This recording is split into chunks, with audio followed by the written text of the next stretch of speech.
नवीद। अच्छा जी, जो आप कैसे आउटलाइन आप समझ गए हो कैसे बनाते हैं, लेकिन आपके जो वो आपने ठीक बनाई हुई है, लेकिन आपका जो मसला है ना वो ये है कि आप एक तो ये कि देखिए आपकी बड़ी बेसिक सी स्पेलिंग के इश्यूज़ हैं, फिर आपकी टेंसेस के गलतियाँ हैं लिखने के अंदर, फिर आपने जो लिखा हुआ है वो आपने लिखने की कोशिश तो की है, अच्छा लिखने की कोशिश की है, लेकिन ये जो आपने लिखा हुआ है इससे ये पता चल रहा है कि आपकी प्रैक्टिस बहुत कम है। ठीक है, अब जैसे यहाँ पे अगर आप द इम्पॉर्टेंट कॉज लिख रहे हैं ना तो आप लिखेंगे द मोस्ट डिस्टर्बिंग कॉज या कुछ इस तरह करके लिखें।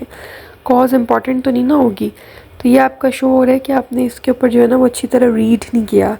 फॉसिल अब देखें कितनी बेसिक चीज़ है, इसके अंदर डबल एस आता है, इसके आपके स्पेलिंग गलत है। फॉसिल गैसेस नहीं होती हैं, फॉसिल इसका मतलब है आपने बिल्कुल ही बगैर जो है ना वो पढ़े बस लिख दी है जो भी आपके जहन में आ रहा था। अननेसेसरी के भी यहाँ पे आपने स्पेलिंग गलत लिखे हुए।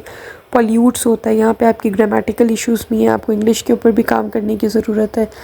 और इसी तरह से आपने जो यहाँ पर लिखा हुआ था प्लांटेड द ट्री, ये भी इसी के अंदर मैं जो सेंटेंसेस पढ़ रही हूँ उसके अंदर देखें आपके ग्रामेटिकल इश्यूज़ आ रहे हैं। ठीक है, प्लांटिंग होना चाहिए था यहाँ पर, the tree is a good step. ठीक है, इसी तरह से आपने यहाँ पर अब इतनी लंबे लंबे सेंटेंसेस लिखे हुए इस कॉजेज़ या कॉजिंग। ठीक है, ग्रीन हाउस, सी लेवल, अब आप कहना क्या चाह रहे हो यहाँ पर? आपने इतनी ज़्यादा चीज़ों को इकट्ठा करके आप लिखने की कोशिश कर रहे हो और इन द एंड आप खुद कंफ्यूज हो रहे हो कि आप क्या क्या कहना चाह रहे हो। ठीक है, तो this is not how you right conclusion. आप पहले थोड़ा सा ग्लोबल वार्मिंग के बारे में बताते हैं यहाँ पे कि ग्लोबल वार्मिंग है क्या, थोड़े से उसके 1 2 4 3 4 लाइनों के अंदर उसके कॉजेज़ के बारे में बताते हैं, फिर ये बताते हैं कि उसको किस किस तरह से हम रिज़ॉल्व कर सकते हैं। आपने किसी एक पॉइंट को लिए और आपने बहुत ज़्यादा उसको एलेबोरेट करना शुरू कर दिया है।